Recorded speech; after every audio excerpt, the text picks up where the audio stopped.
This episode of 60 Second Science is brought to you by TED Health. Ever wonder what happens to donated eggs after the donors die, or how sugar affects the brain? On TED Health, a podcast from the TED Audio Collective, Dr. Shoshana Ungerleider introduces you to leading health experts and breaks down all of the fascinating health questions you didn't know you had. You'll learn what a smart bra means for better heart health, 3 ways to prepare for the next pandemic, and how we can all live healthier lives. Hear more about the way your body works and the newest insights changing the medical world from TED speakers. Find TED Health wherever you listen to podcasts.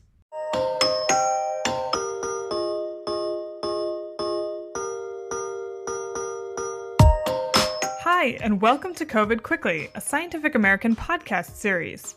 This is your fast-track update on the COVID pandemic. We bring you up to speed on the science behind the most urgent questions about the virus and the disease. We demystify the research and help you understand what it really means. I'm Tanya Lewis, one of Scientific American's senior health editors. Josh is taking the week off. Today, I'm going to talk about the triple-demic of COVID, flu, and RSV. And I'll also talk about why it's so important to get the new COVID booster shot to make sure you're fully protected. If it seems like everyone around you is getting sick lately, it's because they are. But this time, it's not just COVID making the rounds, it's also flu and a virus called RSV. COVID cases have been pretty flat lately at around 38,000 cases a day, although these are likely a vast undercount because many people are testing at home. But as we discussed last episode, the new Omicron subvariants could drive a winter surge. The variants all have mutations that make them better at getting around our immunity from vaccination or prior infection. But experts think the vaccines should still provide good protection against severe disease and death. So now's a good time to get your booster if you haven't already. But more on that later. As for flu, it all but disappeared the last couple of years during the pandemic, because people were staying home, wearing masks, and social distancing. That's no longer the case. The Southern Hemisphere had a pretty bad flu season during their winter, our summer, which usually bodes poorly for the Northern Hemisphere. Flu cases in the US have already started spiking, especially in the South and in New York City. And hospitals are reporting more positive tests. This is earlier than a typical flu season, which usually peaks between December and February. It's important to get your flu shot now if you haven't yet, and you can get it at the same time as your COVID booster, or space it out by a few days if you normally get a strong reaction to either shot. But let's talk about RSV, or respiratory syncytial virus. If you've never heard of it before, you're not alone, but you've almost certainly had it. Before COVID, most children got RSV before the age of 2. It usually causes mild symptoms similar to the common cold. But in infants under 6 months old, it can sometimes be dangerous. That's because it causes inflammation in the small airways of the lungs, known as bronchiolitis. And in very young children, their airways are so small that this inflammation can make it hard to breathe. More recently, we've started to learn that adults over 65 are also at risk of severe RSV. Doctors don't typically test for it, but about 14,000 adults die from RSV every year. Not that many fewer than die from flu every year. People whose immune systems are compromised are especially at risk. Like many respiratory viruses, RSV basically disappeared during the pandemic's first year, but it came roaring back in the summer of 2021. That's because many children had not been exposed to it as infants, but were suddenly mingling and getting sick. The same thing is happening now, and hospitals are filling up with RSV. There are no approved treatments for RSV, so it's usually treated with supportive care. As far as vaccines, scientists have been working on those since the 1960s, but faced setbacks after a vaccine trial that resulted in the deaths of 2 children who got RSV after getting the vaccine.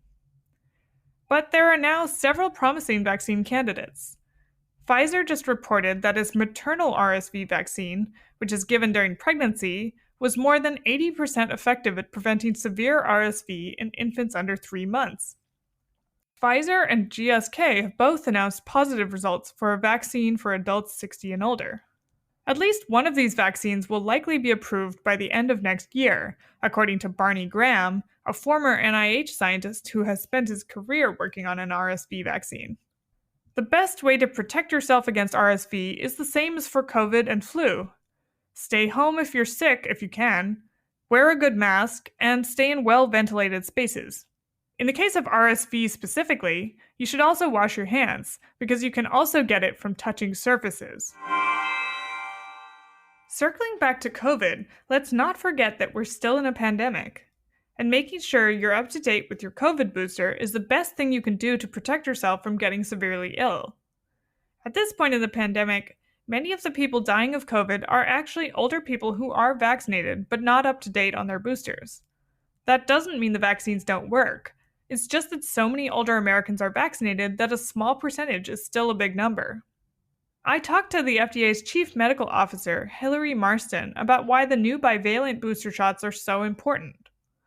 Unlike the original boosters, the new one targets both the original strain of the virus and the Omicron BA4 and BA5 subvariants, which are related to those currently circulating. Obviously, the importance of booster shots just couldn't be greater than at this moment, as the weather is getting colder and we're all inside more, Marston told me. Everyone 5 and older is eligible for a booster shot. Experts recommend waiting at least 2 months since your last booster or 3 months since a COVID infection in order to get the best immune response. But booster uptake has been truly abysmal. Fewer than 10% of eligible Americans have gotten the new shot. And this is frustrating because we have the tools to prevent people from getting severely ill. Marston points out that healthcare workers will bear the brunt of it. They're going to be there to take care of you if you do get sick, of course, but it's just such a strain, she said. Early data on the new booster shot's efficacy is still coming out, but it looks promising, including against the new variants. The shot may not stop you from getting COVID, but it just might save your life. Now you're up to speed. Thanks for joining us. Our show is produced by Jeff Del Vicio and Tulika Bose. Come back in 2 weeks for the next episode of COVID Quickly, and check out SciAm.com for updated and in-depth COVID news.